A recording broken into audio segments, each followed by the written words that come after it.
Miarabantsika rehetra amin'ny anaran'ny tompo. Tena batisa ny batisa anjaza. Izay indray no lohahevitra hoentina amintsika amin'ny ity anio ity. Fampiorena mpinoana ho antsika rehetra izay efa vita batisa tamin'ny mbola kely, mba tsy hiverina ho atao batisa indray isika. Fa tena batisa izay natao taminao tamin'ny mbola kely. Arahoana izao fanazavana izao hoe voalohany dia ny soratra masina iray manontolo dia tsy misy mihitsy na dia andala soratra masina iray aza mahandrara ny zaza tsy atao batisa. Zay aloha dia tena mariako tsara ty ampendohana. Ny zavatra faharoa dia ny hoe ny batisa plus finoana no égale vrai batisa. Zany hoe tsisy batisa azo atao raha tsy misy finoana. Ary marina ilay tenin'Andriamanitra ny marika 5:20 hoe izay mino sy atao batisa no vonjena. Zany hoe tsy maintsy miaraka amin'ny finoana ny batisa. Efa nambarako tamintsika tamin'ilay vidéo voalohany nataoko mahakasika amin'ny hoe tsy mahavovonjy ny batisa, fa rehefa mino ny olona dia lasa zanak'Andriamanitra izy. Ary ny batisa dia marika izay mahazanak'Andriamanitra azy zay. Zany hoe vokatra ilay finoana ny batisa. Ka raha tsy mino ilay olona dia tsisy azo atao mihitsy ny batisa. Dia hoy isika manao hoe ny zazakely ve dia mahay mino. Mbola hanazava an'izay rehefa avy eo. Fa tsara ho fantatsika fotsiny aloha ny hoe batisa plus finoana égale vrai batisa. Zavatra fahatelo izay tsara ho fantatsika koa ry havana dia ny hoe ny zaza dia mpanota. Sao tsika mieritreritra hoe anjely ny zaza ka tsisy fahotana natao vonoana. Fa tena ny Romanina 7:10 dia mazava tsara fa samy efa nanota avokoa izy rehetra, tsy misy marina na dia iray akory aza. Ary ny Salamo 1:5 Davida dia tena resy lahatra ny amin'ny hoe tamin'ny heloka no niterahana ary tamin'ny fahotana no nitorotoroana ny reniko. Zany hoe voateraka izy, voatany amboaka dia efa mpanota. Tsy azo tsika dina hevitra zany ka ny dikan'izany ilaina koa ny zaza ho vonoana mariana ny amin'izay hoe no vonoana ny fahotana izay. Ny fahaefatra izay tsara ho fantatsika dia ny hoe ny famorana no tandinto ny batisa.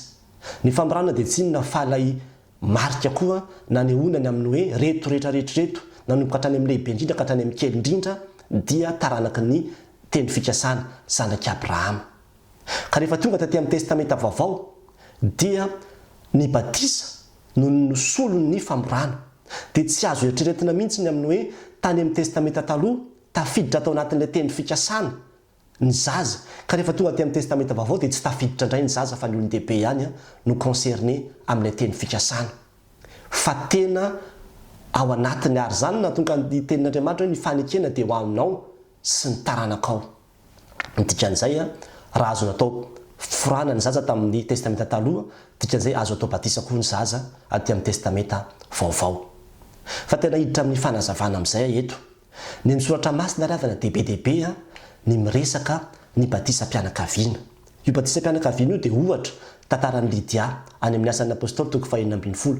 Rehefa nino io vehivavy io na ndraiky ny filazantsara izay noentin'ireo apôstôly dia hoy ny tenin'Andriamanitra hoe natao batisa raha vehivavy mba amin'ny ankohonany.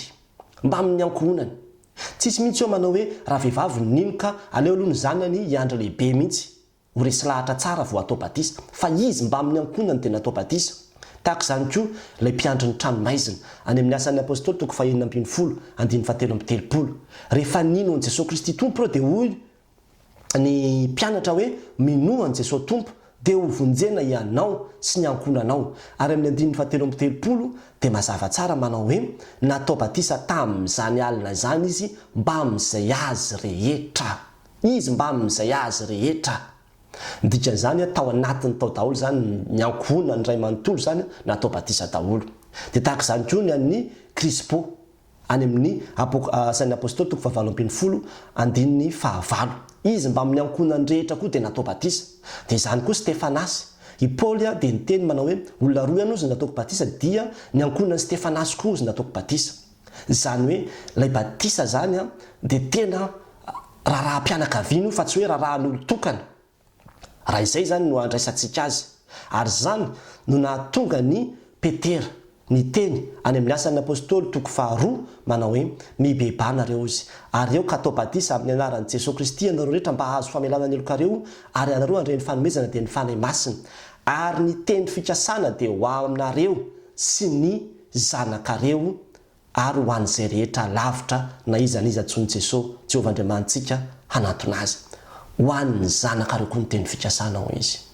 Zay aloha zany tsara fantatsika zany hoe ny baiboly dia tena miresaka any amin'ny hoe batisa mpianakaviana, fa tsy hoe alao izy hiandry ho lehibe vao atao batisa, fa rehefa mino ny ray mpianakaviana na ny ray mpianakaviana dia natao batisa daholo ny ankonina ny rehetrarehetra. Fa akoatran'izay dia izao ity no tena zava-dehibe indrindra, ny finoana mahavonjy dia tsy voatery ho individuel. Inona no tiako tenenina? Misy manko olona mieritreritra manao hoe tsy possible zany hoe ny finoko no amonjena ny zanako, fa ny finoko amonjena ny tenako, ny finoan'ny zanako no amonjena azy. Tena tsy ara-tsoratra masina zany. Fa ny soratra masina dia milaza manao hoe tsy individuel mihitsy ny finoana mahavonjy, fa mety misy fotoana ny finoko amonjena ny zanako. Tantara be dehibe ny ohatr'izany ao anatin'ny soratra masina. Iresaka any amin'ny testamenta taloha ny tantaran'ny Abrahama. Rehefa nanao fanekena tamin'ny Andriamanitra Abrahama dia ny zanany ray manontolo hatramin'ny mena vava natao nofrana daholo, fa tsy nisy resaka mihitsy hoe alao reo hiandry lehibe. Dia tahaka izany koa ny tantaran'ny Noa. Rehefa hitan'Andriamanitra fa olo maro ny Noa ka novonjen'Andriamanitra dia voavonjy niaraka tamin'ny Noa koa ny ankohonany rehetrarehetra. Ary zany nahatonga ny Josoa iteny manao hoe raha izasy ny ankohonako dia hanompo an'i Jehovah izahay. Tadiditsika koa ny tantaran'ny ilay paralysisy any amin'ny Marka 2:5. Fa io lehilahy paralysisy io dia goahan'ny olona ny tafitrano dia nampidiriny izy efa daty eo amin'ny natrehan'i Jesosy teo izy. Dia ozy ny tenin'Andriamanitra hoy Jesosy hoe ary noho ny nahita ny finoan'ireo Jesosy, ny finoan'ilay marary, tsy ny finoan'ilay marary fa ny finoan'ilay olona nitondra marary no nahatonga ilay marary ny paralysisy nahazo fanasitranana. Dia tahaka izany koa ny mpanompon'ilay kapiteny. Ahitsika tsara koa zany tantara zany any amin'ny Luka 7. Narary ny zanany, narary ny mpanompony dia nampiantso an'i Jesosy izy. Dia tonga Jesosy dia Jesosy le kapiteny manao hoe aza miditra atao tranoko fa tsy mendrika nyandray anao fa mitenena fotsiny dia ho sitrana ny ankizy lahako. Dia hoy Jesosy tompo manao hoe tsy nahita finoana lehibe noho izany raha dia tato amin'ny Israely aza. Dia sitrana ny vokatr'ilay finoan'ilay kapiteny ny mpanompony. Ahitsika tsara koa ny tantaran'ilay vehivavy izay tonga teo amin'ny Jesosy nangataka izy ny amin'ny hoe mba sitrano ny zanako. Toy Jesosy manao hoe tsy natao an'ny olona tsy ivelan'ny Israely toy hoe na dia ny ambokely aza dia mba mandray sombotsombony latsaka avy amin'ny latabatra ihany. Dia hoy Jesosy tompo manao hoe ny finoanao dia lehibe ozy, tongava aminao araka izay rinao dia sitrana ny zanany tamin'izany oro zany. Le reniny nino dia zanany no voavonjy, sitrana le zanany. Tahaka izany koa ny tantaran'ny Jairo. Rehefa niantso ny tompo izy dia hoy ny olona manao hoe Jairo, aza manahirana ny tompo tsony fa efa maty ny zanakao. Dia hoy Jesosy tompo tamin'ny Jairo manao hoe aza matahotra, mino fotsiny ihany dia ho velona izy. Zany hoe raha mino ianao Jairo dia ho velona ny zanakao. Ny finoan'ilay ray aman-dreny no namonjena ilay zanany. Tantaran'ny Lazarosy maro be ny tantara ohatran'izany anatin'ny soratra masina. Izany hoe misy fotoana ilay olona concerné tsy afaka ny ino izy. Raha mitondra marary makany amin'ny toby ianao, adala ilay marary, tsy salamasaina izy tsy ino mihitsy ny marary iny, fa ny finoan'ilay olona mpitondra marary ny tsy maintsy takian'Andriamanitra. Ary raha ohatra ka eritreretintsika hoe tsy maintsy individuel ny finoana, ny dikan'izany ho very daholo zany ny zazakely rehetra, satria ny zazakely anie tsy haino zany mihitsy raha mbola kely. Fa tena ny finoan'ny olona izay akaiky azy manodidina azy dia raisin'Andriamanitra raha ohatra ka tsy afaka ny ino ilay olona concerné. Ary zany ny batisa, ny finoan'ny ray aman-dreny no finoana takiana amin'ny batisa, zany no mahatonga ny ray aman-dreny ampiofanina. Ary zany no mahatonga ny ray aman-dreny ampanovana fanekena alohan'ny nanaovana batisa ilay zanany. Dia ny finoan'ilay ray aman-dreny no mikaonty amonjena ilay zaza ao anatin'ny hoe batisa io. Ary zany ry havana ny zavatra tokony ho fantatsika izany. Ny finoan'ny ray aman-dreny no finoana anaovana batisa ny zanany. Indraindray moa tsika mety hiteny manao hoe maninona moa izy randrasana rehefa lehibe mihitsy fa maninona ilay ray aman-dreny no finoan'ilay ray aman-dreny no takiana, fa maninona randrasana rehefa lehibe mihitsy izy vao atao batisa. Dia izao ny tsy mampeteny zany, tsy voatery andrasana rehefa lehibe zany izy, fa ohatra zao ny zanakao rehefa teraka dia indrasanao rehefa lehibe ve izy vao omenao anarana hoe alao mihitsy izy nisafidy ny anarany, tonga dia ianao ray aman-dreny no manome azy anarana. Maninona koa izy zany randrasana rehefa lehibe vao entina any am-piangonana mba rehefa lehibe misafidy mihitsy izy hoe hivavaka sa tsy hivavaka. Fa tsy miandry an'izany tsika fa tonga dia hoe tsika izy atolotritsika ho an'Andriamanitra. Ary ny zaza aza rehefa mbola kely dia efa atolotra ho an'Andriamanitra, tsy misy na misafidy akory ilay zaza.